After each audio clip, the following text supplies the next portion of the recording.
Congressman, how could it be that you knew this on the banking committee in 2003 and nobody else did until after the collapse?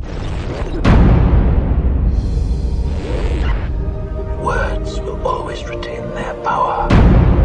Words offer the means to meaning, and for those who will listen, the enunciation of truth. And the truth is, Damage worldwide. To see how much influence Ron Paul is having on Capitol Hill now versus the past decade, where he gets to question members of the Federal Reserve in front of everybody. He gets to drag Austrian economists up there on Capitol Hill and question. there is something terribly wrong with this country. How did this happen? Who's to blame? If you're looking for the guilty, you need only look into a mirror. I have a few questions for my colleagues. What if our foreign policy of the past century is deeply flawed and has not served our national security interests? What if we wake up one day and realize that the terrorist threat is a predictable consequence of our meddling in the affairs of others and has nothing to do with us being free and prosperous? What if propping up repressive regimes in the Middle East endangers both the United States and Israel?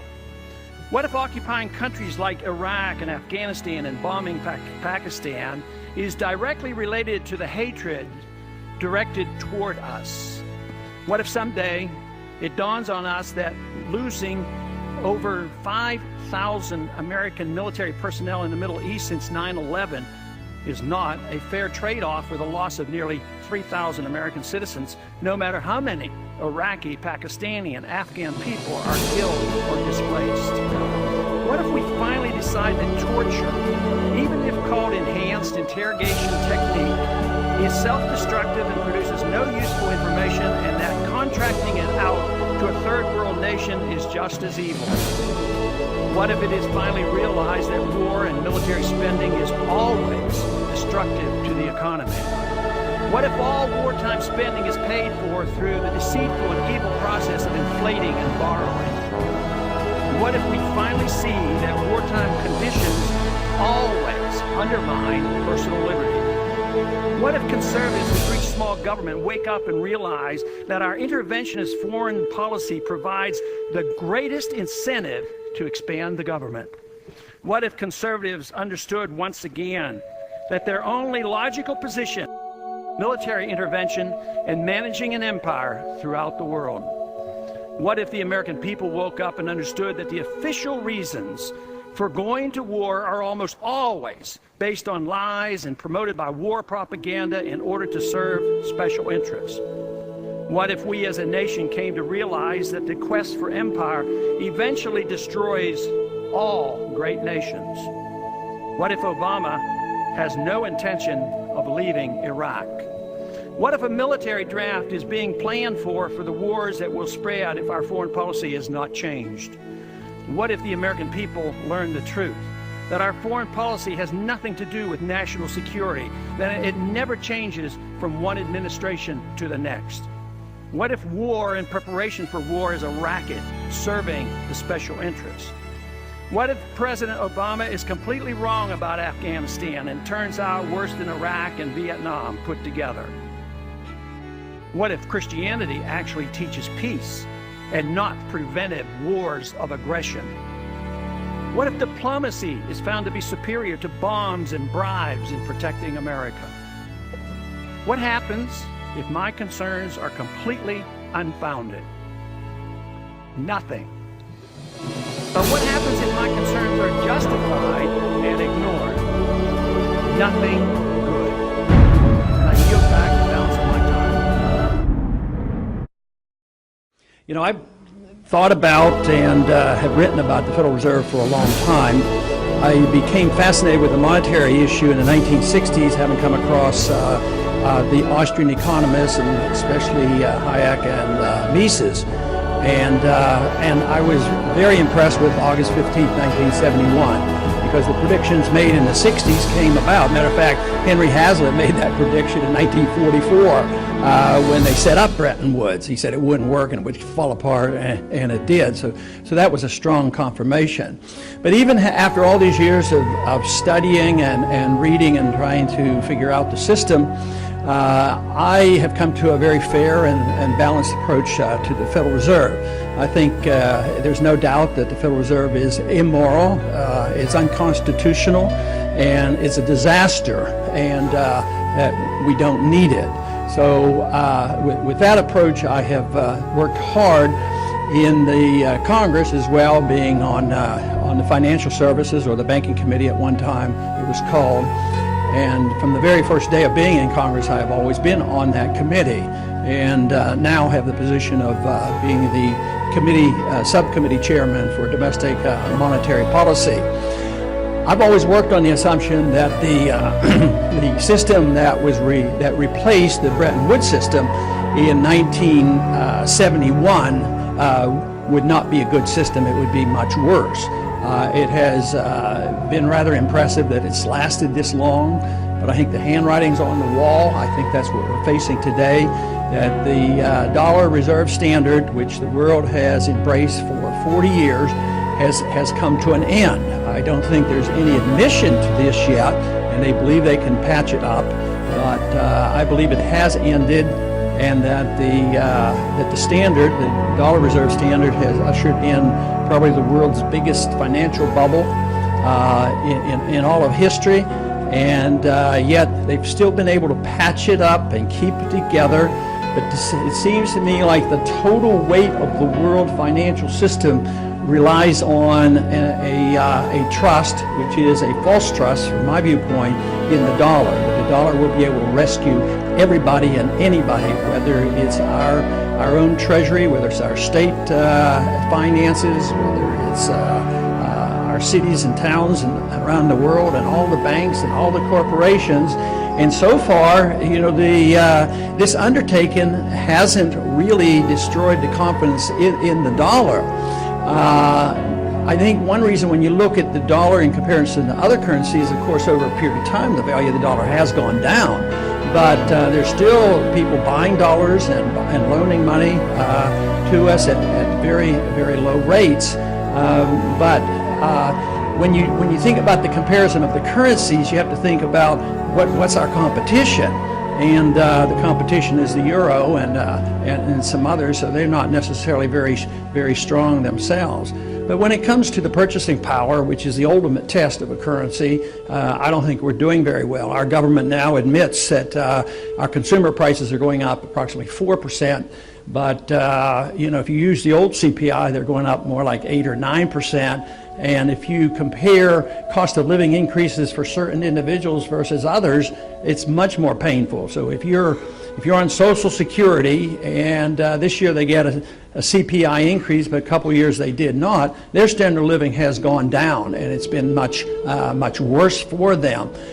So if their cost of living is going down, going up, and their standard of living is going down, this is a reflection of the value of the dollar. But the Federal Reserve is an institution that was created by the Congress, and Congress has been totally derelict in their duties as far as oversight of the Federal Reserve. And I've argued this case along with many liberal Democrats over the years. You know, back there were some populists like Patman and Gonzalez from Texas, as well as even Henry Royce thought that there should be more supervision of the Federal Reserve. Their conclusions were different than mine, because they didn't particularly argue for constitutional money and commodity money, but they argued that the Congress should have more authority, that the Fed shouldn't act in secrecy, and yet for 100 years they've essentially been able to act on their own. But I'm convinced that in these last few years we have made tremendous progress. Essentially since the collapse of the financial markets in 2008, we've gotten a lot more attention to the Fed. Last year we had a partial audit passed in the Congress. We're getting more information. Lawsuits have helped us get more information. And this to me is very beneficial. The audit bill was supported approximately a third of the Democrats, and every single Republican signed on to the audit bill. So there's a little bit of effort. But on the Hill, I would say that there's not a whole lot of enthusiasm for what I've been talking about, and there's a lot of political grandstanding, and you get some benefits. But where I get more enthusiastic is what's happening in the country, the attention of the people, and especially the young people I talk to on the college campuses. They think this is a big issue, and they relate it to too much spending. So I find this very encouraging. As a matter of fact, the first time I came across the enthusiasm on a college campus was in '07. I was speaking at the University of Michigan's on the college campus there, right after we had a debate in Michigan on financial affairs in the last go-around. And it was there that some of the young students started shouting out, "And the Fed, and the Fed." They pulled out Federal Reserve notes and started burning Federal Reserve notes. I said, the revolution is arriving. There's something very interesting going on. And we literally can get thousands of people out. The other day we had 3,000 people out on a college campus, and they know and understand and care about the Federal Reserve System. And I think that's what has to happen, and then there will be eventually changes in Congress. But the reason I believe that there's just tremendous resistance of the special interests is I call the Federal Reserve a facilitator. It really facilitates big government. It facilitates the desires of politicians. And there is a gentleman's agreement between the two parties. Since the two parties, there's not much difference. Their rhetoric is different, and sometimes one will emphasize overseas military spending, the other one wants to emphasize endless entitlement. So they more or less have been very complementary, and they go along with it. And the deficits don't matter. We have too many conservatives over the years that claim they were fiscal conservatives, but then they'd also say, well, deficits really don't matter. All we have to do is tinker with the tax code. It'll generate more revenues, and it'll solve all our problems. But deficits do matter, and they're mattering a whole lot right now, because this whole idea of central banking has been the instigator, has facilitated the spending, and has papered over the debt. And this illusion and trust in paper and our dollar, it has been a great temporary benefit to us, but on long term it's very, very detrimental. Because the biggest thing that I think we face in the world today financially is this huge debt that the world is suffering from. And I believe debt is the big problem. And it's not a lack of revenues from the government. So if we ever got serious about this, we have to cut spending. And that's where the resistance is. I don't think there's any serious talk on the Hill. I don't think a super committee is anywhere close. I don't think any of the alternatives over there are anywhere thinking about the seriousness of this, because they talk about cutting $1 trillion. Yeah, over 10 years. The only thing that counts is next year, the next year's budget. What are you going to do? So I have a modest suggestion, and my position is that if we were serious about this and we were concerned and thought we had to do something about it, the Congress should cut $1 trillion in the first year. I think that would be a pretty good starter, and get back to living within our means. But we also have to address the subject of the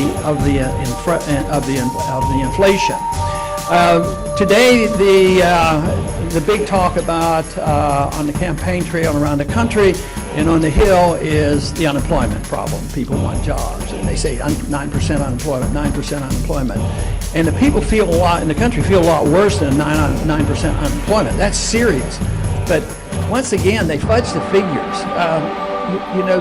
There's no reason to fully trust everything our government tells us, especially when things are going badly, whether it's on foreign policy or monetary policy, because they use the fear tactic to frighten people into, boy, yeah, the whole world's going to collapse unless we bail out the big banks and the big corporations.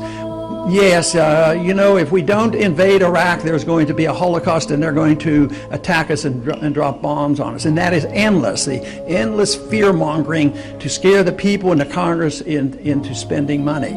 Now, if you didn't have a Federal Reserve, it would come to a halt. It wouldn't happen. If you weren't able to monetize debt, you weren't always to have this backstop in saying, well, if you haven't taxed enough and you can't borrow anymore, what would happen if you couldn't monetize debt? Interest rates would go up, and the Congress would say, hey, we have to watch it. We're taking too much out of the economy.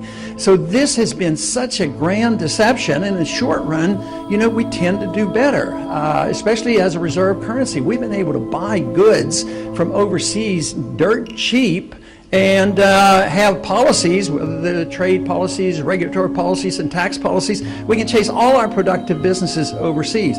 So we end up with an economy that isn't producing. We end up with a nation deeply in debt, and there's no willingness to admit the truth and decide to change things, and Congress is not in any position really to rein in the Fed. Now, some people claim, well, we need to change the mandate of the Fed. Well, since I don't like the Fed, I'm not interested in worrying about what the mandate should be, because they're not going to do it anyway. I mean, their mandate is that they're supposed to have full employment. They're failing there. They're supposed to have stable prices. They're failing there. So why do we have any trust whatsoever in what they do? And besides, deep down in their hearts, their goal is to accomplish liquidation of debt, because the debt is too big. They know that, we know that, but they don't want to default and just not be able to pay the interest rates. So they're not going to do that. Governments of our size and with debt of this size, the default always comes. The market is demanding a default. The market wants deflation. The market insists on that. Politicians and the Federal Reserve say, no, we have to inflate. But they do recognize that you have to liquidate the debt and, of course, the malinvestment as well. But their goal is to liquidate debt with inflation. And that's not too hard to understand, that if they can get a 50% inflation rate in a year or two, that takes our $15 trillion debt and cuts it in half. And that is their goal, and they're pretty upfront about this. Paul Krugman happens to be have views quite different than mine. On occasion now, will mention my name in his articles, but he says Ron Paul has it absolutely wrong. He worries about inflating the money supply, increasing the money supply as being inflationary. He says that can't happen. Not in a weak economy, not when you're in recession. It won't cause prices to go up. Well, it seems to me like he doesn't remember much of history, even our own history, you know, of the 1970s. They came up and the Keynesians were dumbfounded, and they say, what's going on here? This is not supposed to happen. Oh, I guess we'll call this stagflation.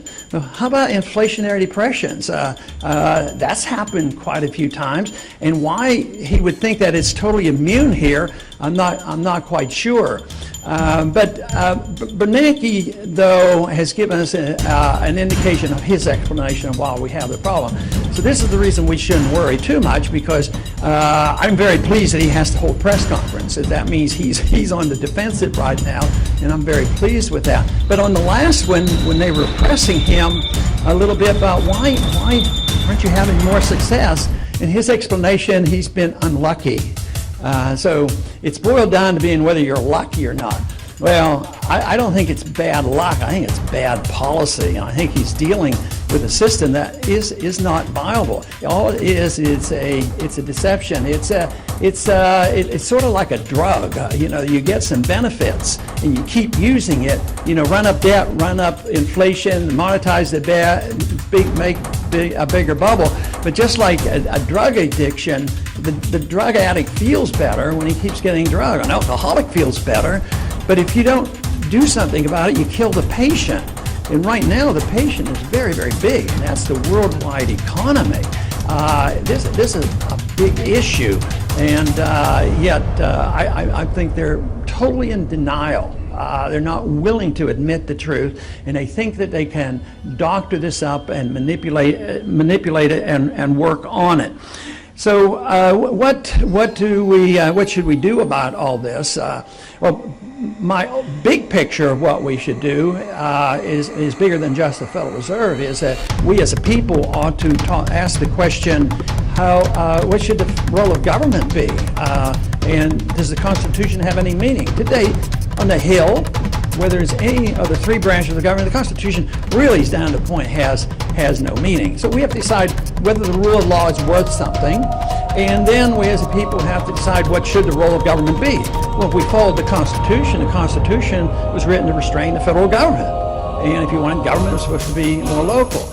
But there were some mandates in the Constitution. Article 1, Section 8 tells us what the government is supposed to be able to do, and certainly we should have a strong national defense. But it also said something very strong about the monetary issue. Only gold and silver could be legal tender. That's never been repealed. There's no authority for a central bank. So just following the Constitution would get us back, in a much better position. But the purpose of government for me is the protection of liberty. And I see the Federal Reserve as the facilitator in the undermining of that liberty and the enhancement of big government. But the longer the bubble lasts, I think the worse the suffering will be. But what can we do? I've written as far back as the Gold Commission, the case for gold. But even in that dissent, I took the position that I wouldn't close the Federal Reserve down in one day. The Federal Reserve will close themselves down eventually when they destroy the money. But I don't want that to happen, either closing it down in one day or waiting for a collapse of this whole system. So my idea is sort of a copy of what Hayek had talked about. Why don't we denationalize money, legalize competition, allow free markets to work, allow free market bankings to work. Maybe we could hold the feet to the fire of the bankers to not commit fraud and counterfeiting. Today, fraud and counterfeiting is accepted. We allow our government to do this, and the Congress does nothing. So I think we should legalize competition in currencies, which means that first we recognize the Constitution, we repeal the legal tender laws, but I don't think you can tax money in order to have a competing currency. So what we should do is take the taxes off silver and gold, and even allow private mints to issue gold. An individual not too long ago did that. He issued some coinage, and he was arrested. He was charged with counterfeiting as well as terrorism, and had all his gold and silver stolen. And it wasn't like he was doing it in secret like somebody would if he were counterfeiting. He was doing it in the wide open, it was wide open, yet the government does not want competition. This is to me the most important step that we could make. I have a bill in 1098 which actually legalizes competition, and we would have to address the subject of fractional reserve banking. I think the fractional reserve banking and the pyramiding of debt is atrocious on what we put up with, and there is a disagreement in libertarian circles exactly what you do with fractional reserve banking in a free market, anywhere from what Rothbard had said to others who would say let the market decide as long as it's up front and you're not lying to people, you don't commit fraud. And but that is a small argument compared to whether or not we should have competition in currencies and allow something else to circulate. Currencies circulate all the time around the world. It wouldn't be a big problem. So I believe in a short period of time we will be forced into making these decisions. And there are others, I'm sure, thinking about it, and they would like to internationalize something different than the dollar reserve standard. They'd like to have another fiat currency and maybe a pretend alliance with gold, but they want to move the control into the IMF and the World Bank. I think that would be a disaster. I think what we need is just the restoration of the principles of liberty, defend our Constitution, and say free markets are more important. The government should be there to make sure that that functions and that property rights are protected and contract rights are protected. This monetary issue would not be that major if we allowed some competition to come in. Right now, though, we have a long way to go on that. But once again, I want to thank you for the invitation today, and appreciate very much being here. Thank you.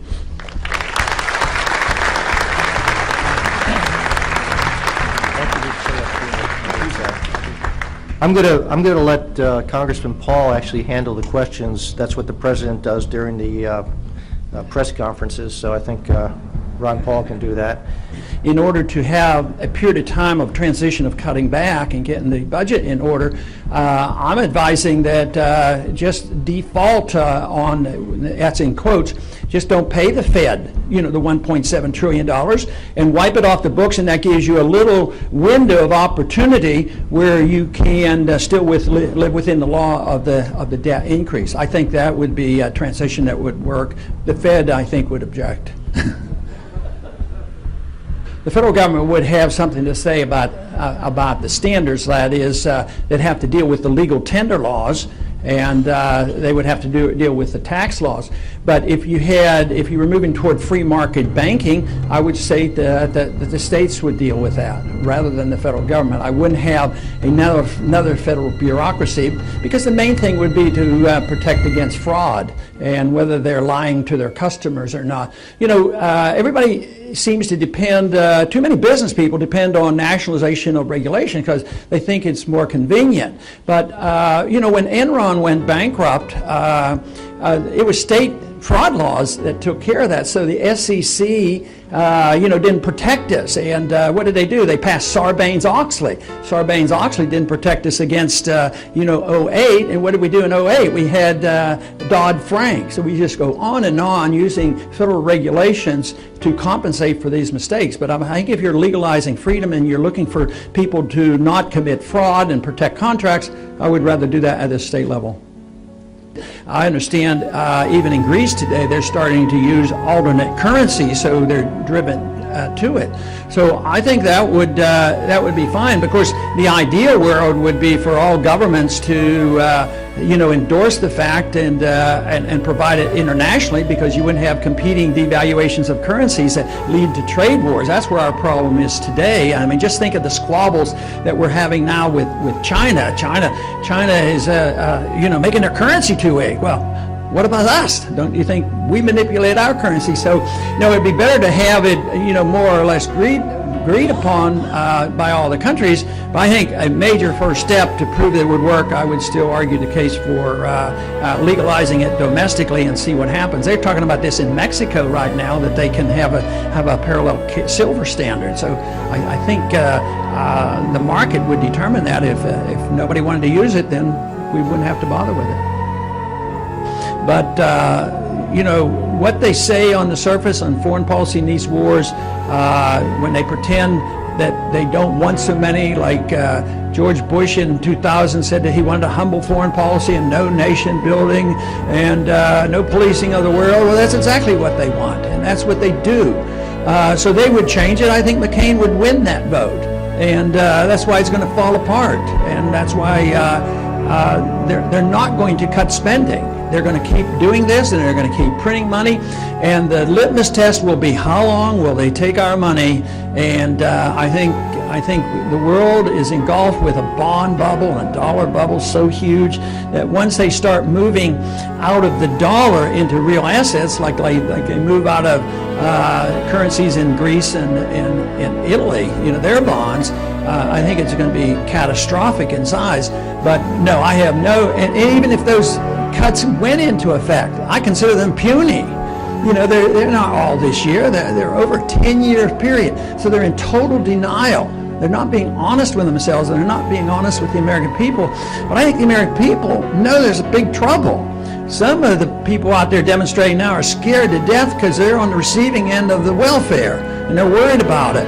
And the other half are sick and tired of paying for it, and the politicians are still, fiddling, while the country burns. So I would think that they'll continue to do it, and I think the sentiment is so strong. All you have to do is look at some of these debates, where they think their political pluses are on, and that is to be the most militant possible. So I'm afraid McCain would win the vote.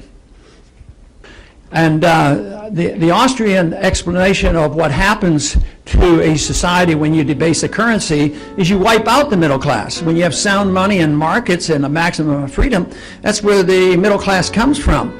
But so the evidence is there that it's a lot further along than anybody wants to admit, because the middle class is getting wiped out. So here we have a system designed, you know, and I don't challenge their intent, because I think there's a lot of good intentions on the left who thought, well, you know, wouldn't it be nice for everybody to have a house? And if they don't qualify, we'll make them qualify. We'll make banks give loans. And we have the Fed to accommodate, so we'll have perpetual housing for everybody. So they do that, and then there's a little bit of activity in the mortgage markets and the banks and the credit default swaps, and it sort of gets out of control, and the bankruptcy comes. But then the fear comes about, and well, you know, it'll be terrible. They're all going to fail, and the end of the world will come. So therefore, we have to prevent the depression. So we bail out all the big guys, and what happens? They benefit by it. And they've been benefiting all along, and who got stuck? The middle class. They lost their jobs and they lost their houses. But I think it's characteristic of the destruction of a currency. It's characteristic of who controls things at the Federal Reserve and who controls things, you know, in Congress. It's bailing out the rich. But basically, whether it's quantitative easing or just the creation of credit, the people who get the money first get the best deal. The banks and the big corporations and the military-industrial complex and the politicians. And then as it circulates, what do the people get? They get the higher prices, and that's a tax, and they suffer the most. And people, that part of it is less understood by the people. They know there's something wrong, but it's crucial, because, you know, those who are complaining on Wall Street right now have some justified complaints. You know, why did the big guys get bailed out? Why did they get all these benefits? At the same time, they lump it together and say anybody who's ever been productive and made some money have to be put in the same category. So believe me, if we don't sort that out, this is going to be very, very difficult to resolve. And I think only people that believe in the libertarian approach to government and sound money can sort this out, to try to pin it down and say it's government that's doing it, it's not the marketplace. And I think it's absolutely right. These quantitative easings are helpful to special groups and are very unhelpful, even though on the surface it was designed to help the average person. I do not think it helps at all. They're the ones who suffer. I think either way, the goal is to give us a window of opportunity if we're serious about cutting back, you know, and getting our budget under control, because it's pretty hard to do it in 1 year. And then I wouldn't want to support raising the debt limit. So my goal mainly there was to remove that from the books and remove it from our debt to the Federal Reserve, because it's not a real debt. Like you said, they just create this money out of thin air. And why should we feel this obligation to go through this ritual of taxing the people more money or inflating the money to pay the interest, and then they run their illegal operation in secret, and then they pass a few bucks back to the Treasury. So I think it has to end. But it is a real challenge to the whole system. The Fed would get hysterical if they ever thought we were going to do it. Here we go, right here. One more. In a comparison of the conditions we have today to the 1970s, I think they're 10 times worse today. I think the bubble is bigger, the disruption of the markets is greater, the debt is so much greater. We're in worse shape because we're less productive, and we have this foreign indebtedness, and the current account deficit is continual. We're indebted to a country of China. We'd like to blame China for all our faults. And there's, like I've been saying, there's no chance at the moment for us to get our house in order and cut back spending. So we're moving rapidly toward the total rejection of the dollar reserve standard. In a way, that's what's been going on, but the end stages will be very, very rapid. So I consider conditions a lot worse. like you said, wages were keeping up a little bit better. Wages aren't keeping up because jobs aren't keeping up. Revenues keep going down, which wouldn't be so bad if they were going down for other reasons, but it's a reflection of such a weak economy. So, yeah, I think we're at the precipice, and that we're going to be pushed over unless we do something. And of course, I'm convinced that any reform that ignores monetary policy is not a reform. If you're worried just about big government and cutting back, you cannot deal with that without dealing with monetary policy. If you're concerned about taxes and think that you can just limit taxation, inflation is a tax, the whole mess is there. But for me, if you want peace and prosperity and limited government and work for our personal liberty, you have to deal with the Federal Reserve. Thank you very much.